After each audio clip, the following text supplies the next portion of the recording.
Assalamualaikum warahmatullahi wabarakatuh. Halo teman-teman semuanya, kembali lagi dengan saya Nabila Melani. Di sini saya akan sedikit menjelaskan materi mengenai permintaan, penawaran, permintaan agregat dan penawaran agregat. Oke, langsung saja kita ke materi yang pertama, yaitu permintaan.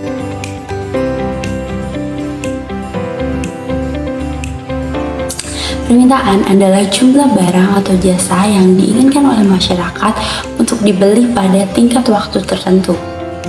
Permintaan memiliki hukum berupa semakin tinggi harga suatu barang, maka jumlah barang yang diinginkan atau yang diminta akan semakin rendah, dan sebaliknya.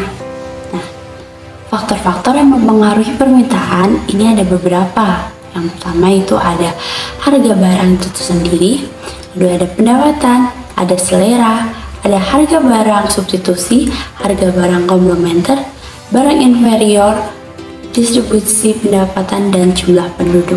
Nah, saja kita lihat ke kurvanya ya. Nah, di kurva permintaan ini kita bisa melihat bahwasanya ini ada titik P dan Q, dimana P itu berarti price dan Q atau key ini adalah quantity atau jumlah barang ya.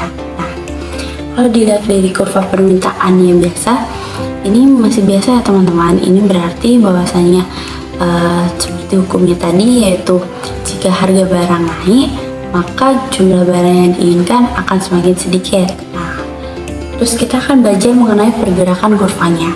Sebenarnya pergerakan kurva permintaan ini akan selalu tetap pada garisnya ini, masih sama kayak ini, titik-titik ini ya teman-teman. Ini adalah ini kita bisa lihat di sini aku udah titik-titikin. Nah, pergerakannya itu hanya sekitaran situ-situ aja, karena pergerakan dari kurva permintaan ini tuh sebenarnya dipengaruhi oleh harga dari barang itu sendiri. Nah, kalau untuk pergeserannya ini ada, ini di sini dijelaskan ada D1, ada D2, dan ada D3. Apa sih maksudnya D1, D2, dan D3 itu? Kita belajar deh ya. Gimana? Di pergeseran kali ini, kurva permintaan ini tuh dipengaruhi oleh beberapa faktor, misalnya seperti kayak pendapatan. Jadi kalau misal pendapatan suatu individu itu meningkat, maka barang yang dia inginkan atau barang yang ingin dia beli itu akan meningkat juga. Nah, ini berarti bisa dilihat di garis D3, yaitu kenaikan pendapatan. Nah, tapi kalau misal pendapatan seseorang itu menurun, maka barang yang diminta pun juga akan menurun. Nah, sehingga terjadilah yaitu penurunan permintaan, yaitu yang di garis yang hijau ini yang ada di D2. Ini menunjukkan adanya penurunan permintaan. Seperti itu contohnya ya teman-teman. Lanjut kita ke penawaran. Apa sih penawaran itu? Penawaran adalah banyaknya barang atau jasa yang ditawarkan oleh penjual atau produsen kepada konsumen pada tingkat harga, kondisi pasar, dan waktu tertentu. Nah, hukum dari penawaran ini tuh adalah jika harga suatu barang meningkat, jumlah barang yang ditawarkan juga akan meningkat, dan begitu juga sebaliknya. Nah, untuk faktor yang mempengaruhinya ini tuh nggak banyak. Ini cuma ada harga barang itu sendiri, harga barang lain, teknologi, dan biaya produksi. Nah, untuk kurvanya, kalau kita tadi lihat kurva permintaan itu dari kiri atas ke kanan bawah, maka kalau di penawaran ini itu kebalikannya. Nah, ini dari kiri bawah ke kanan atas. Nah, ini masih sama juga, terdapat harga barang dan jumlah barang, yaitu price dan quantity. Nah, untuk pergerakan dari kurva penawaran juga masih sama seperti kurva permintaan, di mana pergerakan dari kurva ini tuh hanya tetap dalam satu garis ini ya teman-teman. Udah aku titikin juga titik-titik merah ini. Nah, hal ini juga sama seperti permintaan, hal ini dipengaruhi oleh harga dari barang tersebut. Nah, untuk pergeserannya ini kita bisa lihat ada supply 1, supply 2, and supply 3. Nah, kalau ke supply itu berarti terjadi penurunan penawaran. Nah, kalau ke yang supply tree berarti terdapat kenaikan penawaran. Nah, hal ini dipengaruhi dipengaruhi oleh misalnya kita pakai biaya produksi.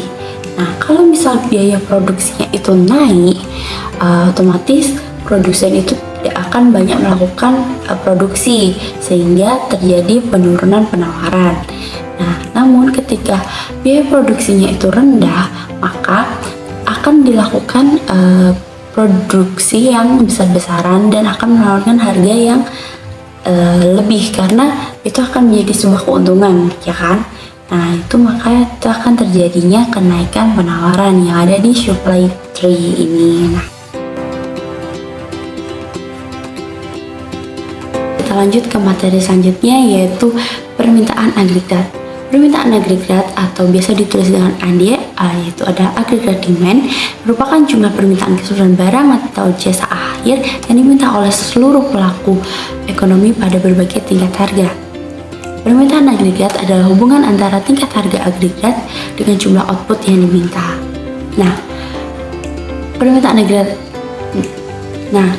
agregat ini memiliki beberapa faktor, antara lain adanya suku bunga, pendapatan kekayaan, ekspedisi, inflasi.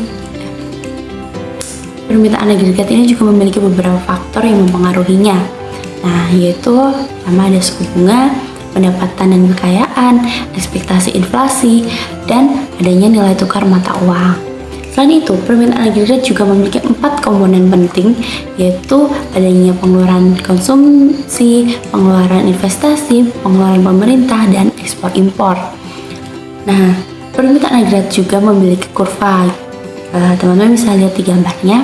Ini kurvanya hampir mirip dengan kurva permintaan ya, teman-teman. Oke, selanjutnya adalah penawaran agregat. Penawaran agregat atau agregat supply merupakan total barang dan jasa yang diproduksi dan ditawarkan oleh produsen pada setiap tingkat harga dalam perekonomian.